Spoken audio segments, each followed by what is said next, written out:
Hello दोस्तों, मैं आपका दोस्त मनोज कुमार तिवारी। आप लोगों का 4 तारीख को फिजिक्स का एग्जाम है, लेकिन अभी कुछ ऐसे भी स्टूडेंट हैं जिन्होंने अभी तक कुछ भी स्टार्ट नहीं किया। पहले तो कुछ पढ़े नहीं है और ये जो गैप मेरा उसमें भी अभी तक स्टार्ट नहीं किया गया। तो कुछ स्टूडेंट ने मुझसे पूछा कि सर कोई भी ऐसा चैप्टर बता दीजिए जिससे केवल पास कर जाए, जो आसान चैप्टर हो, जिसको पढ़ना आसान हो, जिसको याद रखना आसान हो और उससे इतना मार्क्स आ जाए कि हम पास कर जाए कम से कम। तो यहाँ पे इस वीडियो में हम आप लोगों को बताएंगे कुछ ऐसे चैप्टर के बारे में जिसको करना भी आसान है और जिसको करने के बाद आप आसानी से पास कर सकते हैं। तो अगर केवल आपको पास करने का अगर आप सोच रहे हैं तो आपका 2 चैप्टर बहुत इंपॉर्टेंट है। अगर ये 2 चैप्टर आप कर लेते हैं और ये करना भी आसान है, जिसको आप आसानी से कर सकते हैं।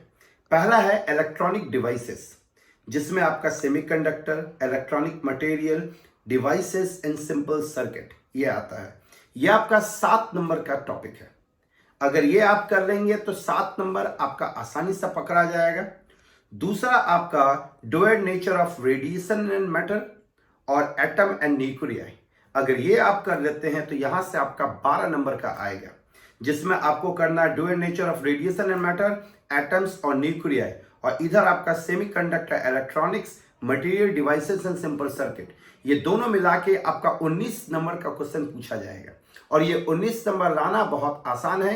ये आसान भी है, बहुत ज्यादा टफ नहीं है। इस पे कोई न्यूमेरिकल नहीं आता है, ये थियोरेटिकल है। अगर आप इसको कर लेते हैं अच्छे से तो आप आसानी से पास कर जाएंगे। और साथ में थोड़ा पीवाईक्यू का क्वेश्चन देकर कि पिछले 3-4 साल में क्या क्वेश्चंस पूछा गया इन दोनों चैप्टर से, तो आप आसानी से पास कर जाएंगे। और अगर आपका इलेक्ट्रोस्टैट्स वगैरह किया हुआ है तो इलेक्ट्रोस्टैट्स से आपका 16 मार्क्स का क्वेश्चन है, इलेक्ट्रोस्टैट्स और करंट इलेक्ट्रिसिटी से।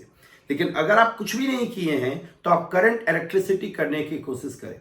करंट इलेक्ट्रिसिटी थोड़ा छोटा भी है और जिसको आसानी से किया भी जा सकता है। और करंट इलेक्ट्रिसिटी से आपका लगभग 6 से 7 नंबर का क्वेश्चन पूछा जाएगा। तो करंट इलेक्ट्रिसिटी अगर आप करते हैं तो 7 नंबर वहां से आ गया, आपका इलेक्ट्रॉनिक डिवाइसेस से 7 नंबर आ गया और एटम और न्यूक्लियर से 12 नंबर आ गया। मतलब आपका टोटल यहाँ पे 26 नंबर आ जाएगा और 23 नंबर में आपको पास करना है। हालांकि कोशिश करें, अभी आपके पास टाइम है, जितना अधिक से अधिक देख सकते हैं। लेकिन ये 3 ऐसा टॉपिक का नाम बताएं जो आसान है, जिसको आसानी से किया जा सकता है और आप आसानी से इससे आप पास कर सकते हैं।